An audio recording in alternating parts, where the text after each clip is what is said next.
parte regulatoria. Sigue conmigo, por favor. Sí, Enlistamos el acuerdo ministerial 054. La parte final de la clase, además de enfocar qué es el biocomercio, enfocamos en dónde está regulado, es decir, qué instrumentos yo tengo que revisar para poder conocer cuál es la regulación, cuáles son los principios y qué como abogado yo debo conocer para poder asesorar, patrocinar, si es que necesito yo realizar un trámite específico relacionado a biocomercio.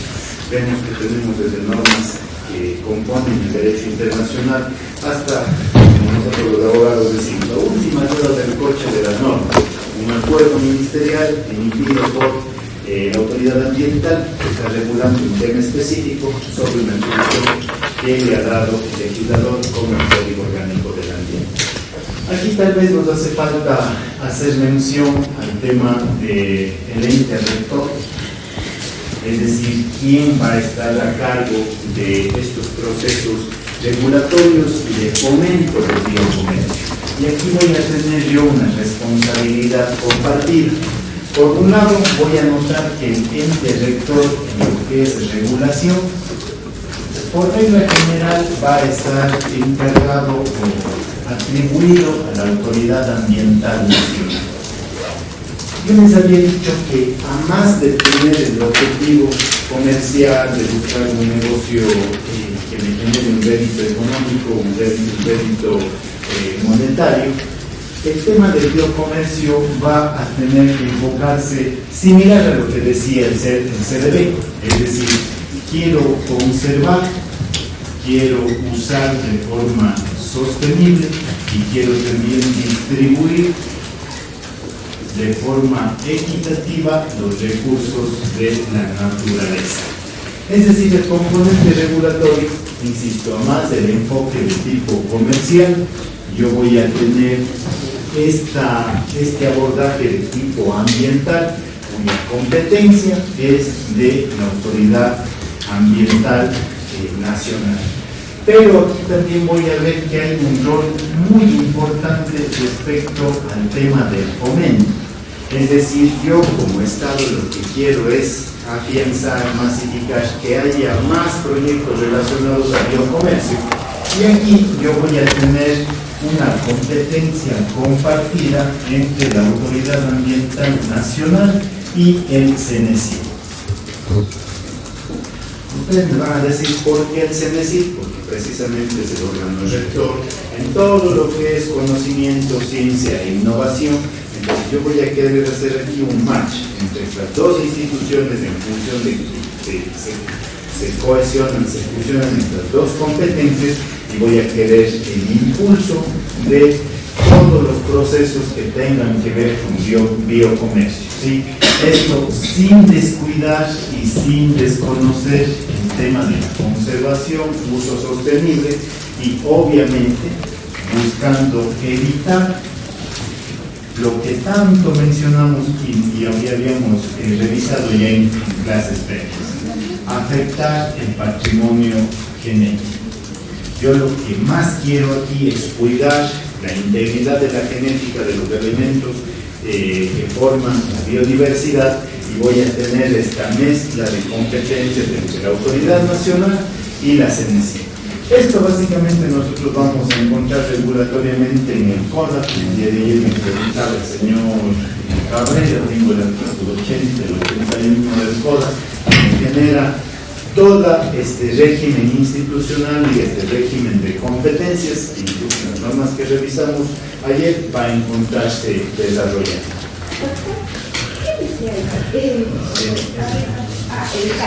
Evitar la afección a lo que es patrimonio genético. ¿Por qué?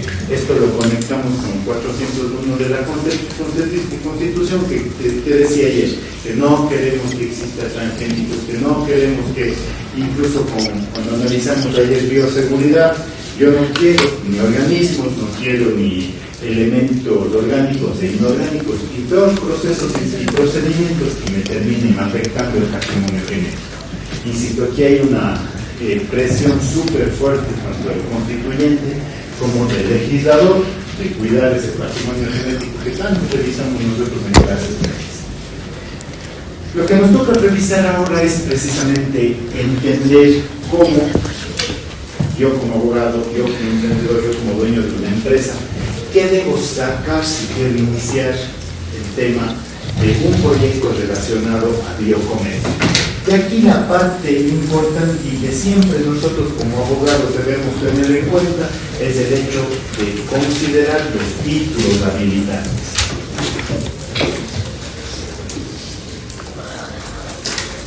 Cuando yo realizo un proyecto que tiene un componente alto de cumplimiento regulatorio, por regla general yo voy a tener que cumplir ciertos requisitos y por lo tanto conseguir ciertos habilitantes. ¿Esto en qué se traduce? En el hecho de que yo lo primero que debo hacer ante la autoridad ambiental es conseguir un permiso, una autorización de tipo administrativo a efectos de poder realizar el biocomercio. Es decir, yo no puedo solito realizar un tipo de negocio, un tipo de proyecto enfocado en biocomercio si yo no tengo este habilitante. Este habilitante, como habíamos visto el día de ayer, va a tener esa amplitud enfocada en la definición que la dimos. Es decir, yo aquí puedo aprovecharme, puedo manejar, puedo procesar, puedo comercializar y obviamente conservar los elementos de la naturaleza, con las limitaciones, con las restricciones que nuestro ordenamiento jurídico lo va a establecer. Y es precisamente este permiso y esta autorización que me va a establecer los límites. Porque si yo dejara ahí a la libertad absoluta, simplemente con decir, voy al SDI y saco un RUT que me diga, con eso voy a hacer biocomercio, realmente es una amplitud demasiado amplia, por lo que precisamente es necesario el cumplimiento regulatorio, enfocar en lo que es un título habilitante, es decir, precisamente en este permiso que me da la facultad de realizar este tipo de procesos. ¿Sí? Sobre el título habilitante, yo lo que voy a proceder a realizar es una suerte de registro. Un registro de estas actividades que por regla general, como habíamos revisado ya en otros procesos, va a estar en el SUYA. ¿Qué es el SUYA? Sistema Único de Información Ambiental. ¿Por qué? Porque precisamente en este sistema va a estar incorporado esta autorización, el alcance que yo tengo y sobre todo la amplitud que me va a permitir el Estado, la autoridad ambiental, realizar en torno al tema de biocomercio. Pregunta seria. Yo tengo este permiso, tengo esta autorización, ¿no es cierto? Soy dueño de Pacay y me han dado la autorización para hacer biocomercio del cacao. Yo puedo recolectar, puedo manejar, puedo procesar, puedo conservar. Resulta que me interesa buscar una mejor estabilidad genética del cacao. ¿Con este permiso lo puedo hacer? ¿Por qué no? Perfecto. No se olvidarán de este tema. Este permiso, este habilitante de biocomercio, no me habilita para realizar manejo, acceso o aprovechamiento de tipo genético.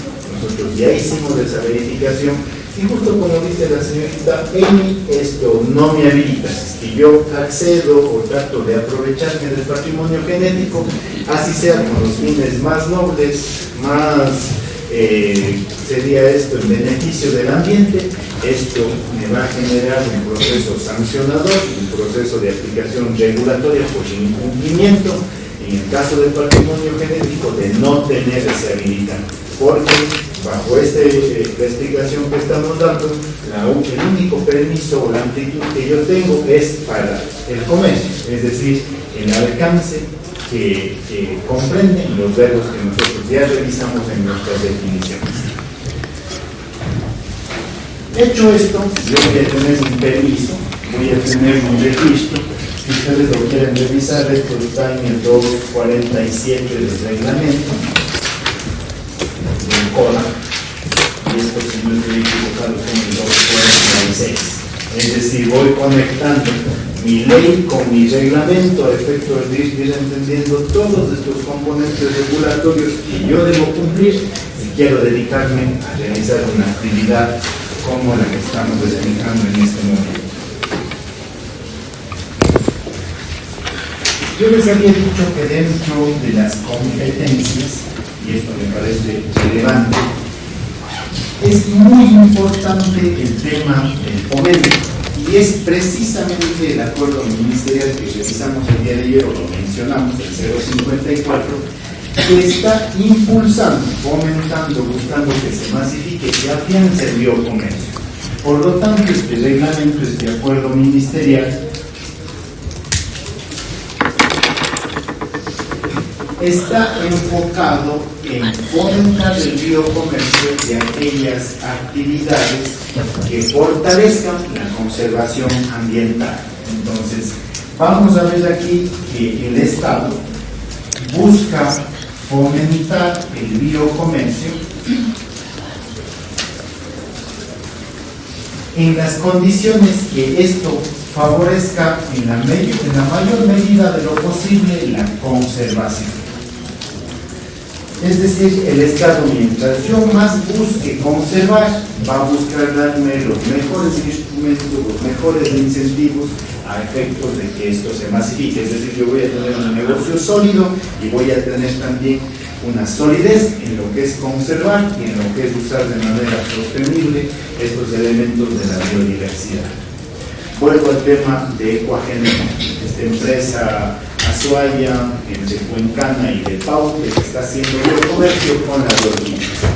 Si yo veo el objeto social de este momento de Ecuagenera y me meto a la página web, voy a ver toda la oferta de plantas silvestres y de orquídeas que tienen ellos ahí. Y voy a revisar que dice, bien, esta empresa es una empresa de la SUAI que lleva 30 años trabajando. Pero hay un tema, un componente muy importante de la empresa que está en el momento que se refiere a quiénes son. Y termina diciendo, ¿sabe qué? Somos una empresa absolutamente comprometida con la conservación de la biodiversidad. Yo les había dicho que ahora la moda, y de hecho a la tendencia comercial que estamos nosotros viendo el día a día, es que estamos buscando ese nexo entre la utilidad económica y la conservación, el cuidado del tipo ambiental. Aquí, sobre este acuerdo ministerial, yo voy a ver este fomento, esa paráliza tan importante que estamos nosotros mencionando, ha permitido que se desarrollen ciertos conceptos que están impulsando precisamente este mecanismo de nueva forma de comercio. Entonces aquí yo voy a encontrar que hay una distinción entre lo que es un bionegocio y lo que es un bioemprendimiento.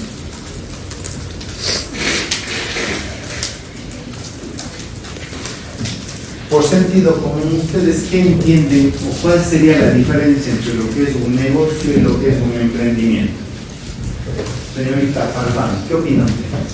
¿Cuál es la diferencia? Si yo tengo un negocio, un emprendimiento, ¿cuál es la distinción que tenemos? Partiendo de que el uno ya es un negocio ya consolidado y cuenta con mayores fondos, en cambio el otro recién es un proyecto que se plantea desde escasos fondos y que no tiene un proyecto establecido como tal. Ya, es decir, por intuición creo que estamos bastante claros entre lo que es un negocio y lo que es un emprendimiento, porque el día de hoy también estamos con la novedad de que tenemos un montón de asesores hasta tiktokeros. Ahí me entro al TikTok y empiezo a ver abogados, a expertos en asesoría de emprendedores. Les enseño a sacar el RUC, abogados que ya casi se han vuelto hasta contadores, cómo se hace un balance inicial y todo el tema, ¿no? Entonces, está más bien en una suerte de novedad el tema del emprendimiento, y de hecho creo que puede ser como TIC, ¿no?, una posibilidad muy importante hasta de generar estas asesorías Efectivamente se hace pues, un emprendimiento con un componente ambiental, con un componente precisamente de biocomercio. ¿Quién puede tener una asesoría? Aquí los elegidos. Entonces, va a ser importante tener estas distinciones para ir aplicando estos componentes regulatorios a nuestros casos concretos. Como dice la señorita Farfán, yo aquí tengo un bionegocio. Un bionegocio que está enfocado precisamente en lo que es una empresa, que puede ser catalogada desde micro, pequeña o mediana empresa.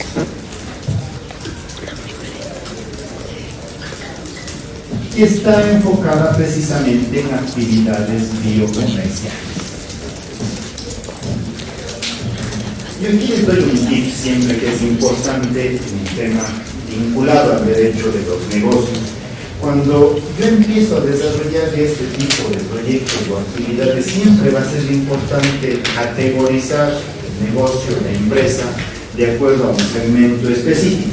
Porque, en este caso, el tema de la categoría de las empresas, que está en competencia del MIPRO, que es el Ministerio de Industrias y Producción, va a permitirme generar ciertos beneficios, ciertos incentivos en función de si yo soy micro, mediana o pequeña empresa. Pero aquí vamos a tener un factor común que decía la señorita Farfán. Yo aquí ya tengo un negocio consolidado, no tengo una suerte de temporalidad, sino más bien ya hay un proceso que está siendo afianzado y por lo tanto lo que busco es la masificación. Bajo esta lógica, yo puedo aplicar estos procesos de fomento del biocomercio precisamente para tener esos incentivos, esos beneficios que me permitan a negocios como Ecuagenera, como aquellos negocios que están relacionados a la guayusa y otras especies silvestres que se fortalezcan a partir de los incentivos que yo voy a tener. La distinción con el bioemprendimiento tiene que ver con lo que incluso la misma señorita Farfán me dice. Y el acuerdo ministerial me termina estableciendo que aquí yo ya no tengo necesariamente una empresa.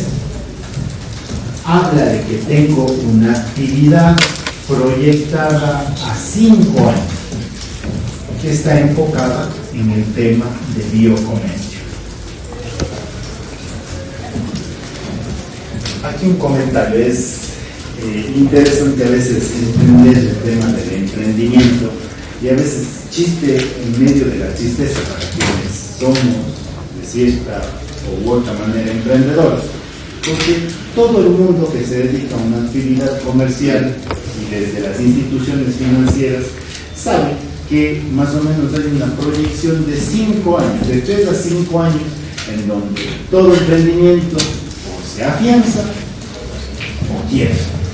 De tal manera que yo a los 5 años, por eso dice esta norma, en los 5 años voy a ver si este señor emprendedor sigue o no sigue para convertirse en un bionegocio. Entonces, todas estas proyecciones que uno puede llegar a entender cuando nace un negocio, nace una idea, tiene esta temporalidad. Yo tal vez a los 3 años tenga que valorar a ver, ¿continúo o no continúo? Definitivamente ya estoy en el camino a quebrar y a cerrar porque realmente el biocomercio, el bionegocio no funcionó. Entonces, esta distinción va a ser relevante precisamente para entender más que nada la proyección temporal que yo voy a tener con este proyecto específico. Ahora, este mismo acuerdo a efectos del fomento del biocomercio me va a exigir ciertos requisitos. No me voy a enfocar mucho, porque son alrededor de 15, 17 requisitos desde técnicos y jurídicos, pero aquí lo primero que me van a pedir a efectos de que yo pueda tener un proceso en donde se me apoye con el fomento de mis actividades comerciales es precisamente cumplir con la autorización o permiso.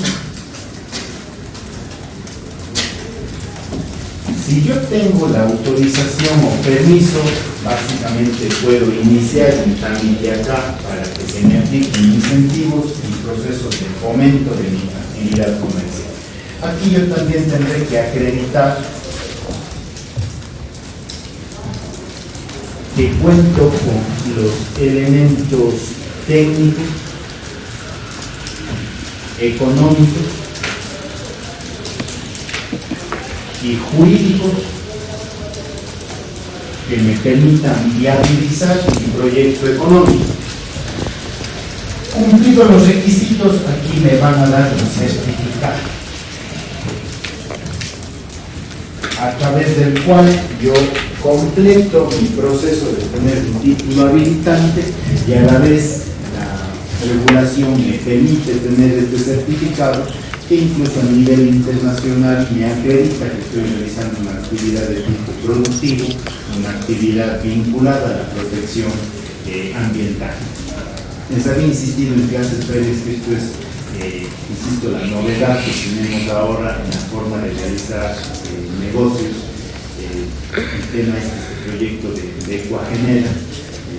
De hecho, estoy intentando ver si puede dar un espacio para una explicación práctica, porque Ecuagenera, si bien tiene sus instalaciones en Paute, tiene una oficina que se quita en la Castellana, atrás del aeropuerto, por el España. Creo que hay una por el Parque Las Candelas. Ahí hay una oficina de ellos también. Entonces, ¿algunos de ustedes conocen Ecuagenera?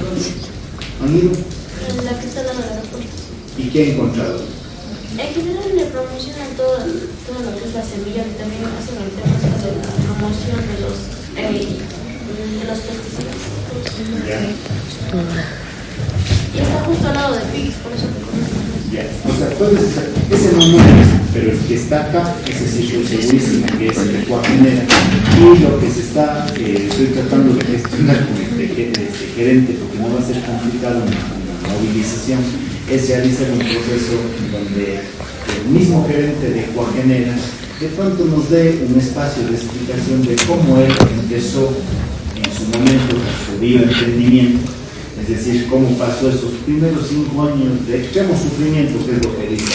¿Por qué? Porque no lograba pagarse ni él mismo, casi le tocaba, creo que pedir plata para poder cubrir servicios básicos, como normalmente pasa en el mundo. Quienes hemos pasado por el proceso de emprendimiento sabemos lo complejo que resulta al inicio buscar establecer el negocio y poder viabilizar. Es lo que nos termina explicando en algunas ocasiones que he tenido la oportunidad de conversar con él. Dice, mire, yo quisiera transmitir esto para que haya más personas que se vinculen a este tipo de negocios, porque él, en este momento, con su proyecto, está planteando la distribución de estas especies de orquídeas y demás a nivel mundial. Y él tiene esa forma tan motivante de decir que sí es posible vincular el tema de la protección ambiental, la sostenibilidad, la conservación, a hacer dinero. Entonces, es a veces interesante escuchar esta nueva forma en la que se está trabajando. Y a mí, él es el que me dijo alguna vez, oiga, va a ver que los abogados también sí van a poder contribuir en la conservación. Debe haber alguna forma en la que ustedes puedan vincularse a favorecer el tema de la conservación ambiental. Y de hecho me quedé pensando, por eso algunas veces le he puesto en clase el ejemplo de que hay firmas de abogados ya de gran magnitud en el Ecuador que están sacando certificados verdes. Yo les pregunto a ustedes, ¿creen que una firma de abogados pueda sacar un certificado verde? ¿Cómo podría ser? Ahí me cuesta pensar pero se me ocurre, ¿no?, que de pronto pueden estar utilizando energía limpia de los abogados, de pronto optimizando el consumo de papel y cosas así. Y en firmas grandes, se le he puesto ejemplos de Bustamante Ponce, Bustamante Favara, realmente son firmas que están trabajando a nivel internacional y particularmente en Ecuador, están ya con esa preocupación. Me parece interesante que algún día, incluso nuestros queridos amigos, y incluso me ha pasado, ¿no?, mi primera oficina en donde en la Luis Cordero, yo quisiera que mi primera oficina en la Luis Cordero también tenga, por lo menos en mi emprendimiento, una contribución ambiental, para de pronto hacerlo más práctico, porque todo el mundo nos volvemos ambientalistas hasta que nos toca editar estas materias, hasta que nos toca ya esforzarnos un poquito más, y incluso para no generar impacto de tipo ambiental. Con estas connotaciones vemos cómo está impulsándose el biocomercio, cómo vemos que precisamente el componente de protección ambiental, el componente de conservación está cada vez más latente en lo que queremos hacer, incluso en los ejemplos que estamos poniendo en este último momento, es hasta actividades como servicio profesional de los abogados. ¿Cómo yo puedo contribuir a efectos de también tener un componente en la conservación?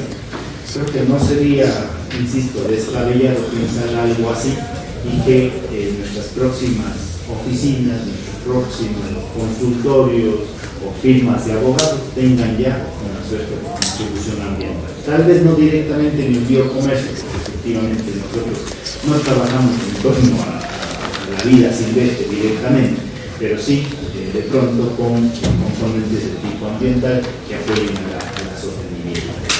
¿Tienen alguna consulta sobre eso antes de continuar? ¿Está claro?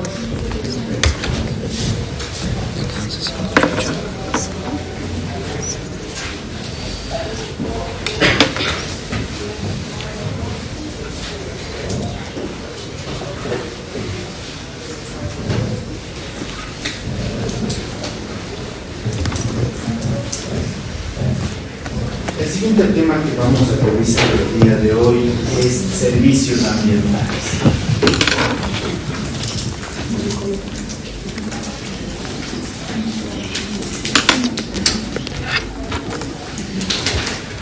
Nosotros ya tocamos alguna vez brevemente este tema, pero quisiera que ustedes a mi intuición me digan qué es un servicio ambiental.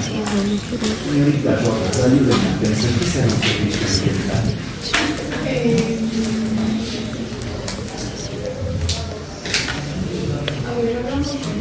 Yo creía que digamos un servicio básico en ese punto, pero enfocado en el medio ambiente.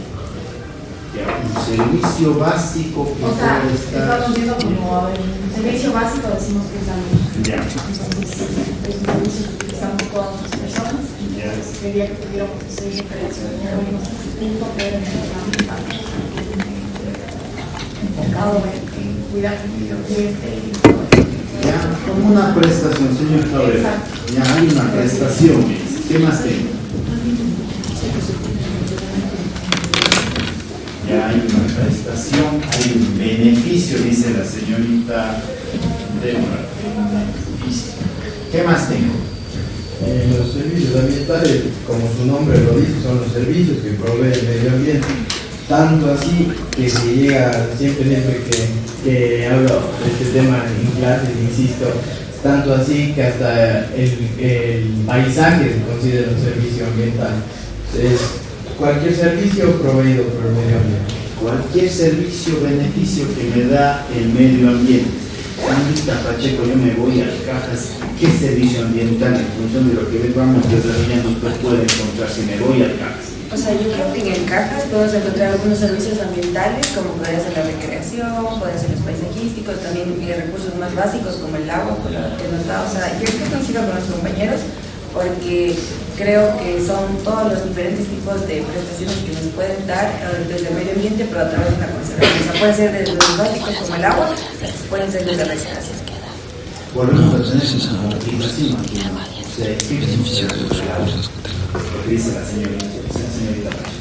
Tengo un servicio ambiental. Vimos que alguna vez el agua era un derecho humano, servicio público, sector estratégico, patrimonio natural. Vamos notando con este nuevo concepto y a partir de lo que nos dice la señorita Pacheco, esta nueva categoría, servicio ambiental, algo que me está dando el propio ambiente a mi beneficio. Señorita Sánchez, ¿usted qué piensa? ¿De quién serán los servicios ambientales? ¿Será que alguien se puede hacer dueño de eso? ¿O cómo estará regulado? Por intuición, ¿qué opina? No creo que, o sea, como tal es parte del territorio ecuatoriano, sin embargo nosotros no nos podemos apropiar de esos servicios. No nos podemos aprovechar de estos O sea, servicios. sí nos podemos aprovechar, pero no apropiar, decir, esta es el agua, yo la cojo y no la voy a pagar, digamos así. Ya, perfecto. Creo que por la intuición que nosotros ya venimos teniendo dentro de nuestra materia y de la comprensión que nos da el patrimonio natural que hemos venido insistentemente analizándole y estudiándole, el señor Cabrera me termina diciendo: yo entiendo que es esto. La señorita Pacheco me dice: sí, es tal y cual elemento que yo le encuentro en el ambiente.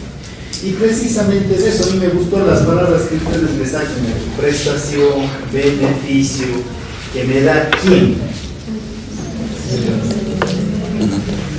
¿Quién me da esto? Etapa. Etapa me da esta prestación de servicio. ¿Quién me da?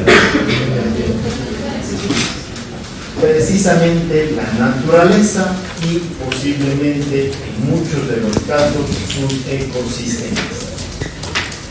Es decir, yo tengo este conjunto de prestaciones, conjunto de beneficios, este conjunto de propiedades, me atrevería a decir, que tiene la naturaleza, que tienen los ecosistemas y que nos ponen a disposición de ¿qué?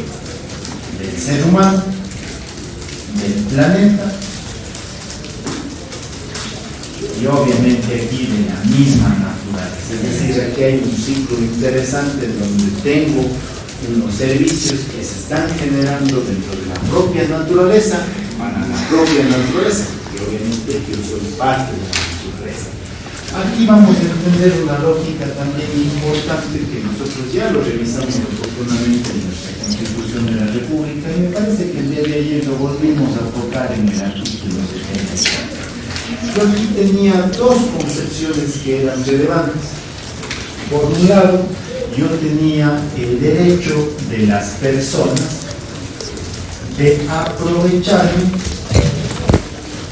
de los elementos de la naturaleza y de los recursos naturales, siempre y cuando yo pueda y deba cumplir los preceptos del summa causa, es decir, el buen vivir.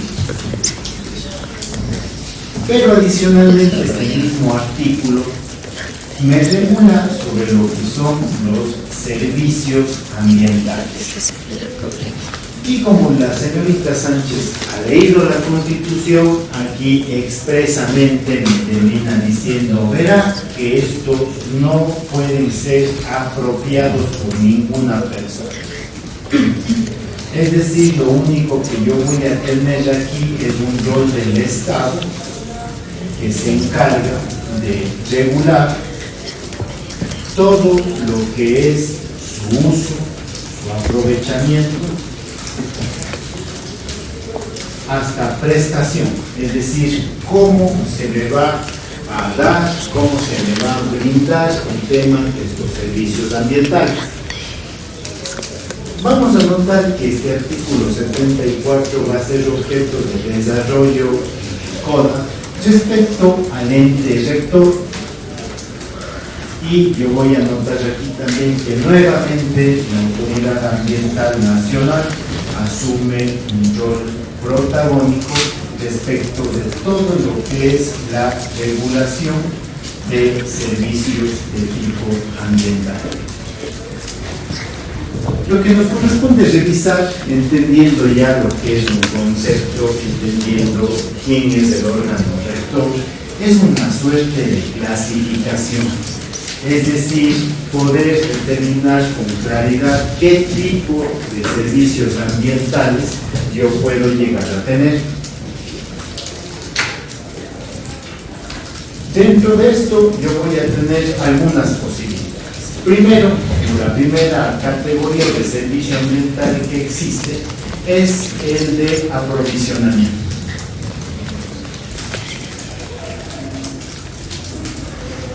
Voy a tener también el servicio ambiental de regulación, el de hábitat, el de cultura, el de soporte. E incluso la misma autoridad ambiental puede definir otra categoría que fortalezca la conservación. Sobre el primero, de aprovisionamiento.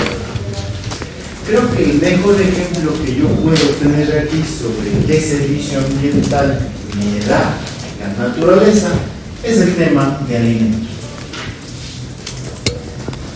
Es decir, me da los productos que me van a permitir cubrir esa necesidad básica del ser humano de alimentación para poder garantizar la vida. Voy a tener aquí también, dentro de servicios ambientales de aprovisionamiento, el agua dulce. Voy a encontrar aquí incluso el tema del tipo genético, simplemente a manera de ejemplo. Es decir, como aprovisionamiento yo voy a notar que el ambiente me provee de varios componentes que van a provisionar el desarrollo diario de las actividades, ya sean personales o comerciales.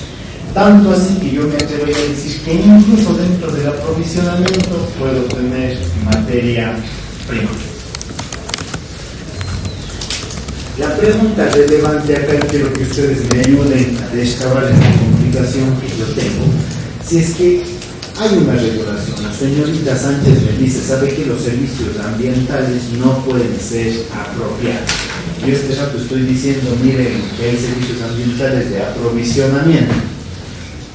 Y se me genera un problema, porque bajo esta lógica, si yo digo que los alimentos como servicio ambiental no pueden ser apropiados, ¿por qué me cobran por el dinero? ¿Por qué me cobran por la carne? ¿Por qué cuando voy a buscar fibra de llama o fibra de oveja para hacer los telares me cobran? ¿Cuál será la lógica para entender la distinción entre el servicio ambiental y el producto ya terminado? Señorita Arani, ¿qué opina usted de eso? ¿O realmente hay una inconsistencia jurídica? Si me dice que el servicio ambiental no puede ser apropiado, ¿por qué nos venden las cosas? Bueno, significa que como tal se podría entender el servicio ambiental, el proceso que maneja el Estado para dar la facilidad de que se pueda obtener estos productos finales. Sin embargo, los productos que tienen que ser vendidos por la misma comunidad de lo que yo entendería para poder tener el mantenimiento de los materiales o incluso de las facilidades para poder dar esa posibilidad de un mejor y más fácil acceso a lo que nos ofrece la naturaleza. Sí. ¿Qué otra explicación puede ser? O sea, está bien la primera explicación, pero ¿cómo distingo yo esta parte? O sea, yo creería que cuando se refiere a que no pueden apropiarse, por ejemplo, que nadie puede ser dueño del agua, nadie puede ser dueño de las frutas, o sea, no se pueden dar patentes de que, por ejemplo, yo puedo vender las frutas. Sí, o sea, como que a ese sentido se refiere porque es para beneficiar a todos. Entonces yo creo que, bueno, comparando un poco con lo de Robina, que esa sería una diferencia, pero obviamente las personas necesitan vender porque tienen que invertir y sigue el proceso, pero como que la ley se refiere a eso de que no podemos apropiarnos de un producto, de una fruta, de los alimentos en sí, para que nadie más lo pueda comercializar. Me parece buena y cada vez ustedes mismos vamos encontrando la respuesta a este problema, porque a mí ya me ha pasado que un día se generó un debate, pero ya fue un debate de tipo político, en donde cierto sector del activismo basado en el tema de la prestación de estos servicios que no pueden ser apropiados, llegaron a decir, oiga, ¿sabe qué? ¿Por qué me cobran por el agua potable? ¿Por qué me están cobrando por otro tipo de servicios que me da el ambiente si la Constitución me está diciendo que esto es gratis, que esto es de todo? ¿Cuál es la lógica?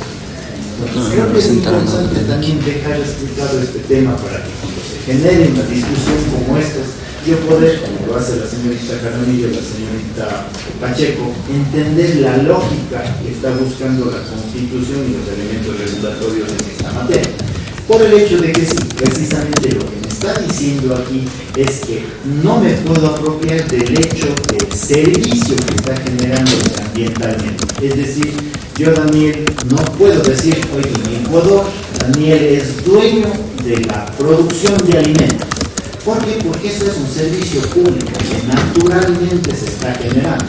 Pero esto es distinto al hecho de que yo, Daniel, si coja, compre e invierte en la planta de guineo y vaya al guapo, la siembra y resulta que yo estoy produciendo y dándole un valor agregado a una actividad que yo estoy realizando.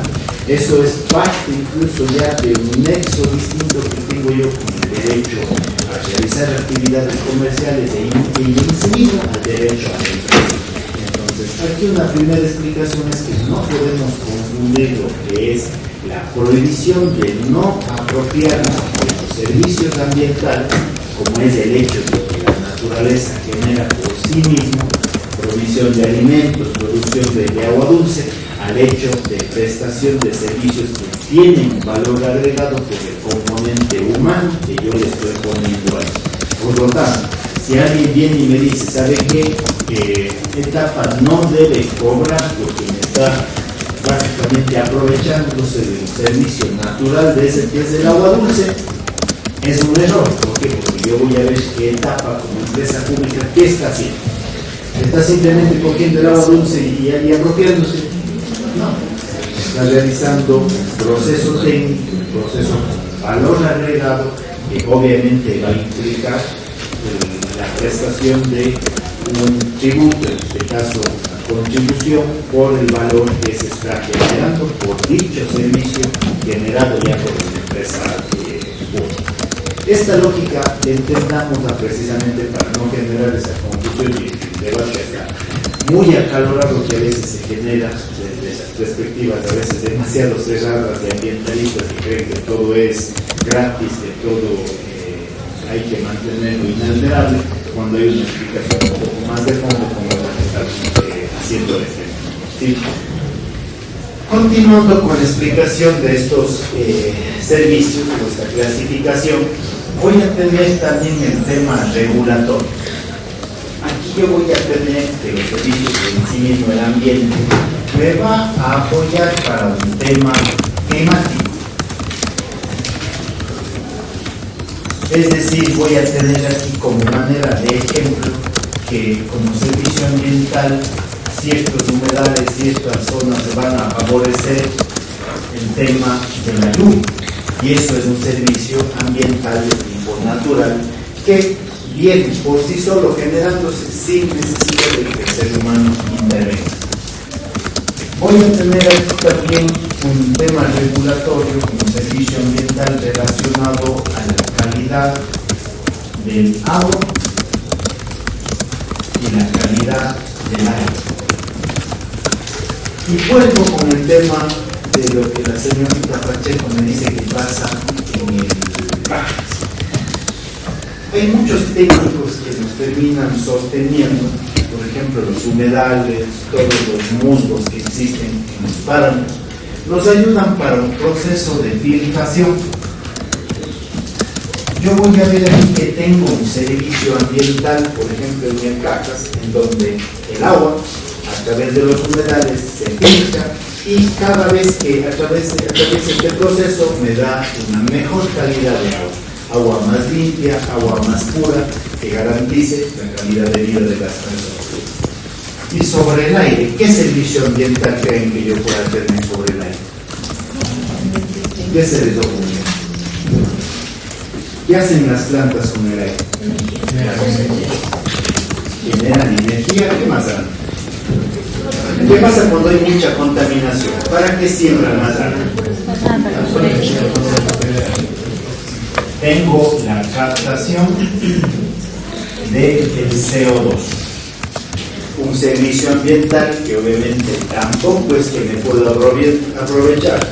Aquí no podemos decir, ¿sabe qué? La señorita Wambach va a sacar una patente y a partir del siguiente año ella es la dueña del proceso de captación de CO2 que tienen las plantas. ¿Por qué? Porque es un servicio ambiental que no es susceptible de apropiación por ningún tipo de persona. Voy a tener también aquí otro tipo de elementos regulatorios como es el tema de control de insectos. Hay muchas personas que tienen miedo a los insectos, más o menos miedo. Pero vamos a notar que la propia naturaleza tiene mecanismos para evitar que los insectos nos compliquen la calidad del vida. ¿Me pueden dar ustedes un ejemplo de cómo puede haber naturalmente el control con estas plagas de insectos? En nuestras casas, ¿qué tenemos? Arañas, ¿qué más? Moscas, para las arañas. Pero vamos a notar nosotros que tenemos una serie de especies vivas que están básicamente apoyándonos para el tema del control de plagas e insectos. Yo les contaba alguna vez en mi casa, mi niño tenía una obsesión particular con las arañas. Mi mamá no podía tocar las arañas cuando éramos niños, tenía todo el filo a ese lado de las plantas, te voy a decir, con unas 50 telarañas, era una cosa terrible. ¿Por qué? Porque él sabía esto y decía que no quiere que toquen a sus arañas por el control que generaban con los insectos. Yo de hecho eso lo veía ahora, me empezaba a ver que en realidad era una cantidad impresionante de zancudos, moscos, moscas atrapadas ahí. ¿Sabes? Es horrible de ver, es asqueroso de ver, pero el ejemplo que yo les quiero dar es cómo naturalmente, y en ese espacio, porque era el patio de la casa de mi mamá, en donde era una pila de arañas que hacía que el patio no tenga moscos en la noche, se prendía el foco. De esas arañas eran la primera barrera que tenía. Natural, o sea, un poco asqueroso, pero funciona.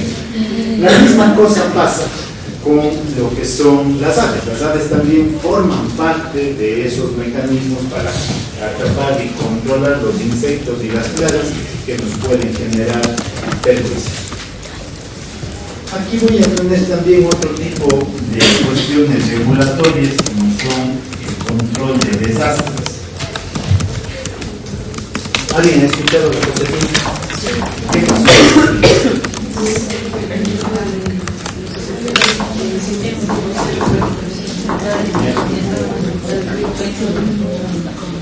Explíquenme un poquito más alto para que escuchen sus compañeros. ¿Qué pasó en la Josefina? La Josefina lo que pasó es que se unieron dos cerros, algo así el nombre de los cerros, lo que ocasionó que se forma una laguna que iba creciendo hasta que un día derribaron este dique que se formó y la laguna se formó, pero de forma violenta. ¿Ustedes han visto los videos de la Josefina? ¿Alguien de ustedes han visto? De hecho, creo que curiosamente yo debía haber tenido unos 5 años cuando eso estaba pasando. Más o menos por el 93 aproximadamente. ¿Qué tiene que ver esto con servicio ambiental de protección de desastres?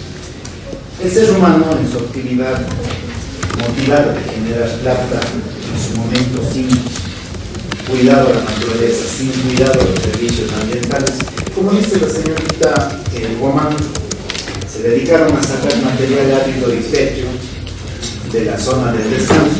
De hecho, hay 3 cerros que están vinculados, ahí es el Xixío, bueno, hay otros 2 más que están ahí vinculados. Resulta que en esa zona les terminaron afectando la base de esos cerros, sacando material fértil para la construcción. ¿Por qué? Porque naturalmente ahí lo que había era un servicio ambiental en donde los ríos, y particularmente el río Cuenca, tenía un freno natural para que el río precisamente no genere una afección por la entrada fuerte del agua. ¿Qué pasó ahí? Es primero que el servicio ambiental de control de inundaciones, el control de desastres fue debilitado. ¿Por qué? Porque empezaron a extraer sin ningún tipo de control técnico y hasta por control regulatorio todo el tema minero. Afectaron los ríos y resulta que se tiró toda la montaña y generó una afección ambiental, social y hasta patrimonial sumamente fuerte. El ejemplo viene acá al caso precisamente porque la misma naturaleza tiene incorporado mecanismos para evitar que los desastres ocurran. Aquí en Cuenca particularmente hay personas y técnicos que hacen explicaciones. No sé si ustedes se acuerdan, hace 8 meses cuando retomamos el tema de la lluvia después de esa fuerte, empezaron a trabajar a la orilla de nuestros ríos, Tomebamba, del río Yanuncay, adecuando las orillas. Estaban ahí máquinas del municipio de Cuenca generando márgenes de protección. ¿Por qué pasó eso? Porque naturalmente los ríos aquí en el Austro han tenido esta forma.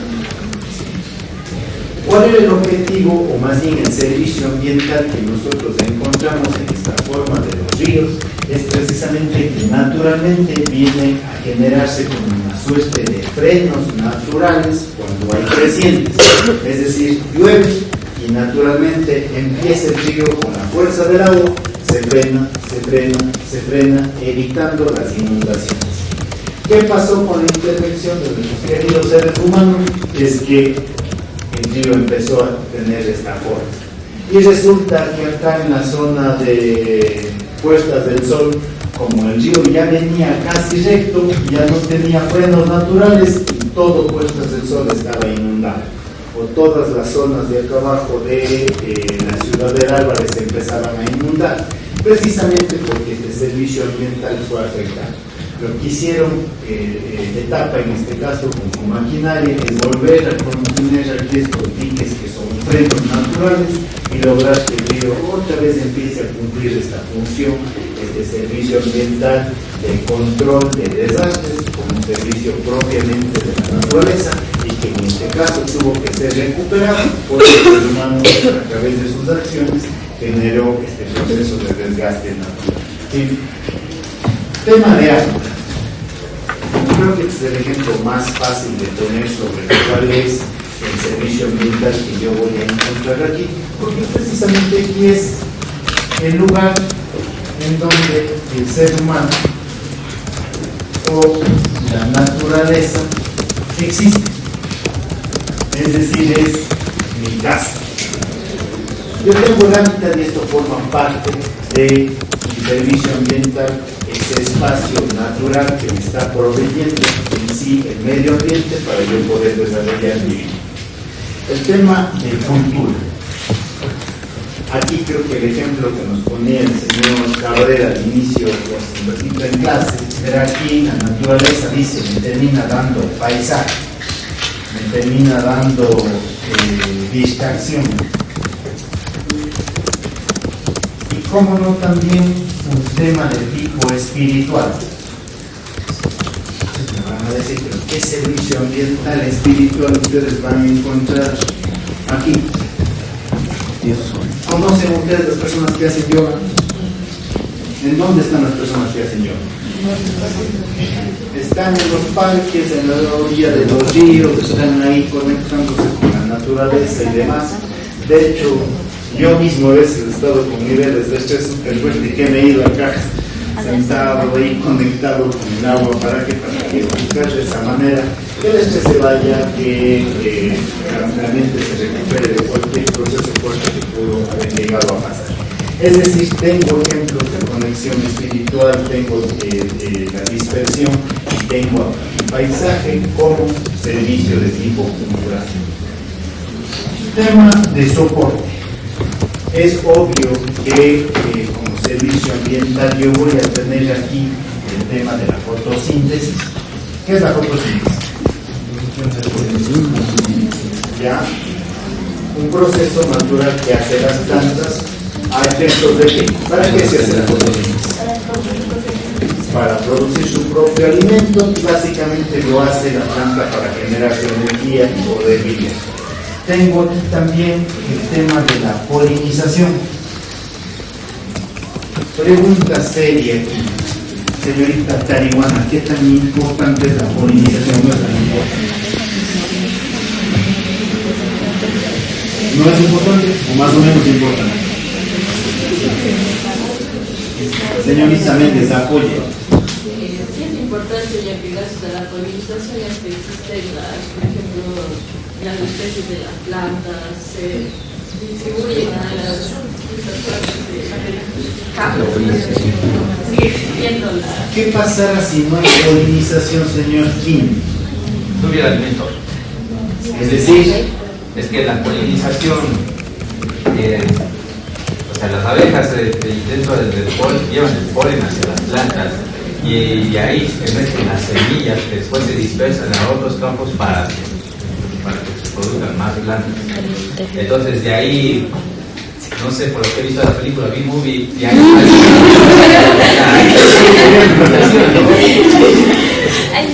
sería. o sea, un mejor ejemplo para él ¿Cuál es la importancia de la polinización?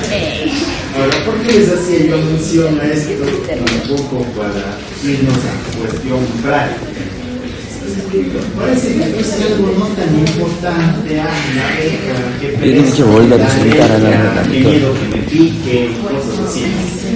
Pero les cuento que en Europa están generando ya un proceso de tipo ambiental a efectos de cuidar a las abejas, de cuidar a los elementos de polinización, porque resulta que en varios estados del viejo continente han reducido la población de abejas que no tienen y están sumamente preocupados por el hecho de que no va a ser posible sostener esto en el tiempo. Si esa reducción se mantiene por algún efecto natural, entiendo yo el cambio climático, la alimentación de Europa está en alto riesgo. De hecho, está buscándose la manera de cómo fortalecer los procesos de polinización, estos videos, las aplicaciones que existen en Europa. Ustedes van a poder ver videos, cómo lo están haciendo ahora los granjeros, los agricultores. De hecho, escoger un poco de plumas de determinados animales, las hacen como en una brocheta, las ponen en polen y empiezan ellos mismos a ir golpeando las plantas porque no hay abejas. Y eso ya es una preocupación de tipo mundial, porque, como dice el señor King, yo tengo que ver una película para entender, por un lado, qué hace la abeja y la importancia que esto tiene para todos nosotros. Por suerte, aún nosotros, los ecuatorianos, somos un país mega diverso, tenemos todavía controlado ese tema, pero no quisiera estar de aquí unos 20 años diciéndole, verán, esto es el acuerdo ministerial que sacó el Ministerio del Ambiente para cuidar a las abejas. No nos pasa. Va a depender de nosotros, de la conciencia que podamos llegar a tener para evitar que esto no llegue a pasar. ¿Dónde?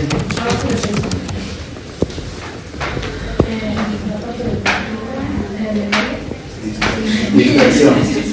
Parece un médico en lugar de abogado. ¿Dispersión o distracción? Oye, ¿qué es la dispersión o La distracción? clasificación que estamos viendo, chicos, está en el artículo 249 del reglamento y me parece que estos tratamientos los 84-85 del código. 84 me parece. Que es la clasificación regulatoria que tenemos y sobre las cuales se va aplicando todos estos mecanismos legales. Para terminar los pedagogos que vamos a recordar aquí, más bien entender una suerte de regulación adicional que se está incorporando en nuestro ordenamiento jurídico en el marco de la Autoridad Ambiental Nacional, que está buscando incentivar el tema de la financiación respecto a los servicios ambientales. En otros países como Colombia,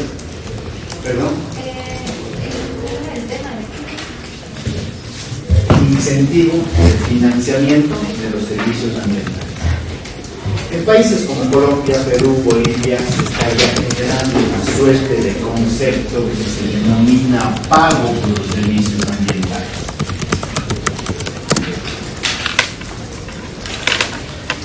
Pero nosotros debemos aclarar aquí, porque si no la señorita Sánchez me va a decir que es mentiroso, porque me están diciendo que no puedo apropiar ni cómo es así que voy a pagar por un servicio ambiental.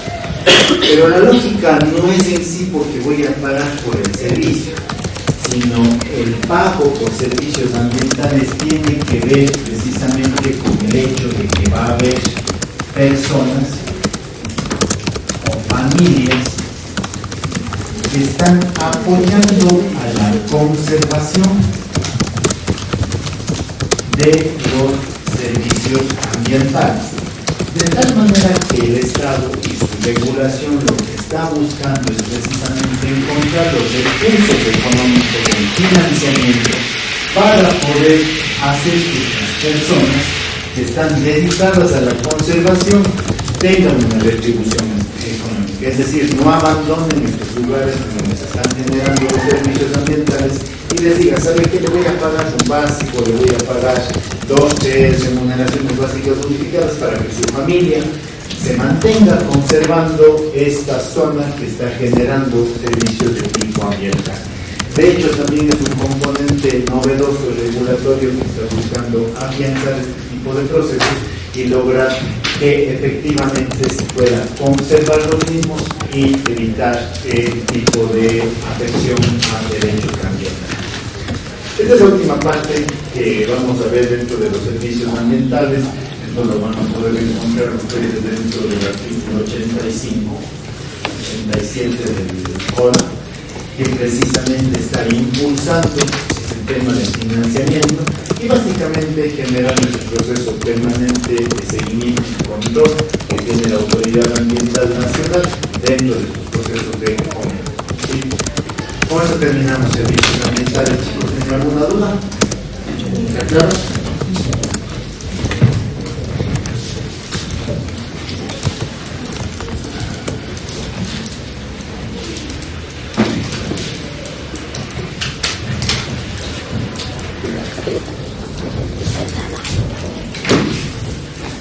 Vamos a terminar ya el último tema, que es régimen forestal. ¿Qué es artículo 87?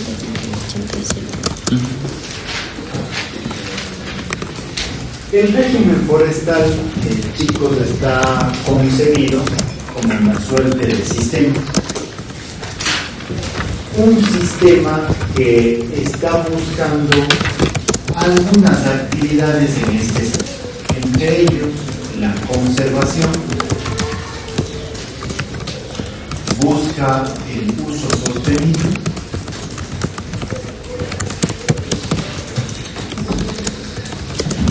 el manejo y en sí el aprovechamiento de los recursos forestales. Esto obviamente sin desconocer el componente de fomento. Este sistema, insisto, va a estar enfocado en lo que es el patrimonio forestal.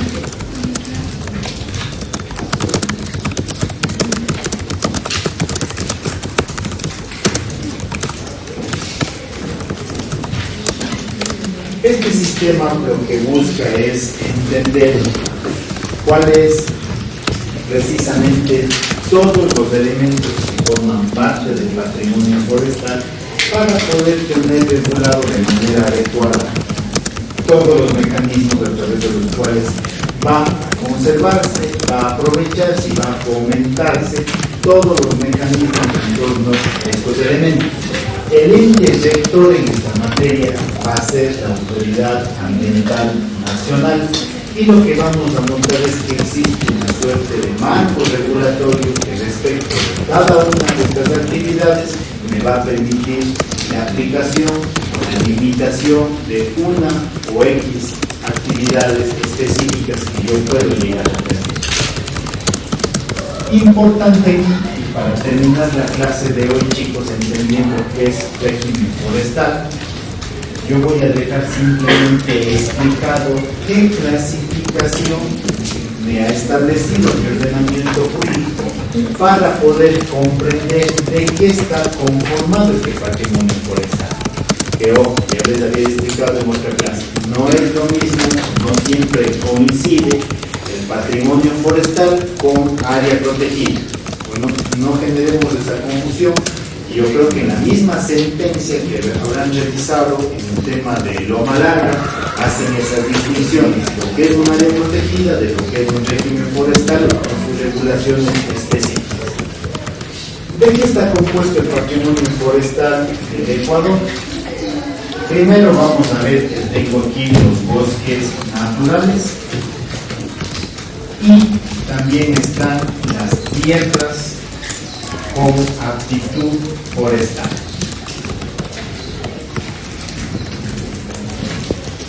Pero no solo los bosques forman parte del patrimonio forestal. Voy a ver que aquí también se incorporan dentro de este patrimonio aquellas formas de vegetación que no son arbóreas, me dice la norma, es decir, que no son necesariamente árboles. ¿Qué ejemplo ustedes me pueden dar de bosque que no sea árbol? ¿O solo pueden ser árboles los bosques? ¿Qué ejemplo puede ser de una forma distinta a bosque? Bambú. Sí, pero ¿cómo se llamaría esa forma de vegetación? Manglar. ¿Qué más puede tener? No, sí, manglar es un buen ejemplo. Tengo el manglar, puedo poner aquí el tema del páramo y otro que puede ser moretal. ¿Por qué les hago mención a esto? Es precisamente porque cuando nosotros enfoquemos o estemos dentro de un proyecto, actividad u obra en donde estemos. Justo voy a explicar cuando estemos vinculados a cualquier tipo de actividad en donde por necesidad de sacar un permiso ambiental va a salir un certificado de intersección que me diga, ¿sabe qué? Sabe que el proyecto que está asesorando el señor Cabrera está dentro de un bosque natural. Pues resulta que la señorita Farfán es abogada del proyecto inmobiliario en donde que va a involucrar una zona de manglar.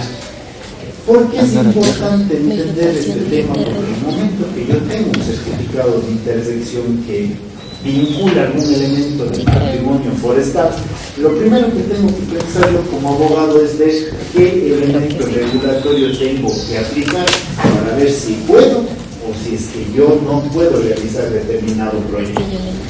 En el caso que le pongo a la señorita Farfán, resulta que le contrató el señor presidente Novoa y la señora Lavinia Balbonesi para hacer su proyecto inmobiliario en el manglar de Salinas, que está junto a playas de Villamil. Yo como abogado lo primero que tengo que ver cuando me ubican dentro de un patrimonio forestal es ver si puedo lidiar con las limitaciones que me establece la regulación en esta materia.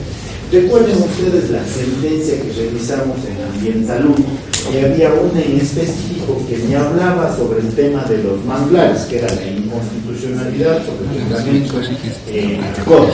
Y precisamente ese reglamento me dice cuáles son las actividades que yo puedo y cuáles son las actividades que yo no puedo realizar dentro del manglar. Aquí en el caso práctico vamos a ver cómo es relevante este tema a efectos de yo poder o impedir que se realicen ciertas actividades o por su lado también buscar el mecanismo a través del cual el proyecto, obra o actividad va a desarrollar. ¿Sí? La señorita Guambaña me dice que es un moretal. Alguna vez tuve la oportunidad de ir a hacer una caminata acá por parte alta de Pau.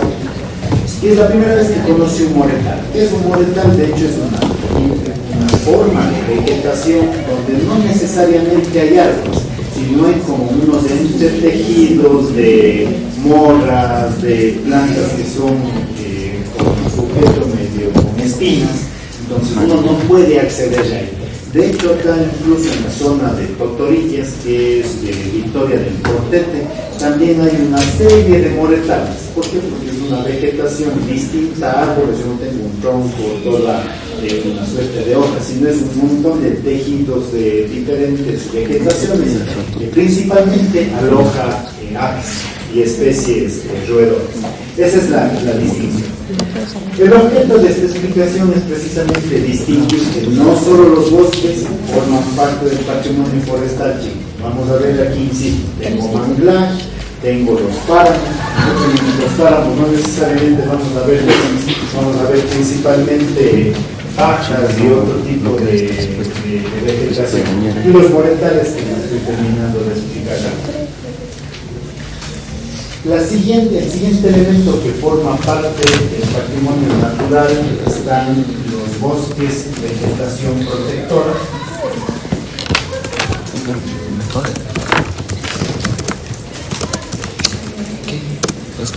Tengo también aquí los bosques intervenidos.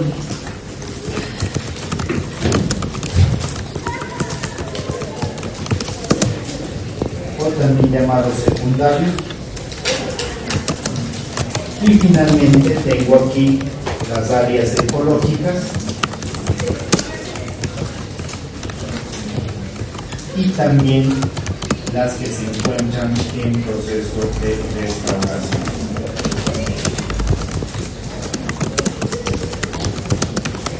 Esta es la clasificación que está prevista en nuestro ordenamiento jurídico e insisto, es importante entender qué tipo de vegetación tengo yo establecida para saber cuáles son las limitaciones que me pueden llegar a aplicar para ver si se puede o no se puede desarrollar un determinado proyecto. Yo soy su cliente, señorita Álvarez. ¿Dónde veo esta información? Por todo lo que hemos visto en clase, ¿dónde sacaré yo esta información? ¿Dónde estará incorporado el tema de los bosques protectores, incide la información que puede estar relacionado a mi actividad dentro del tema ambiental? Contratado.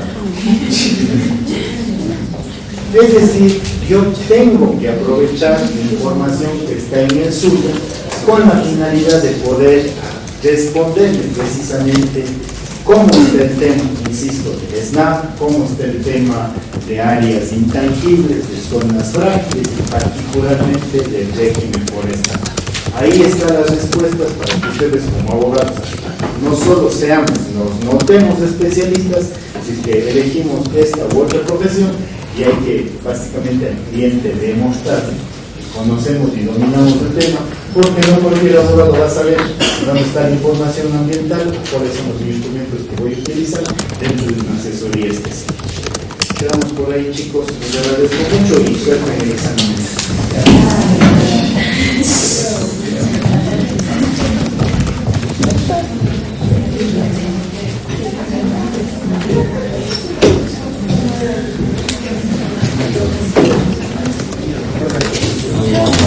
Falta.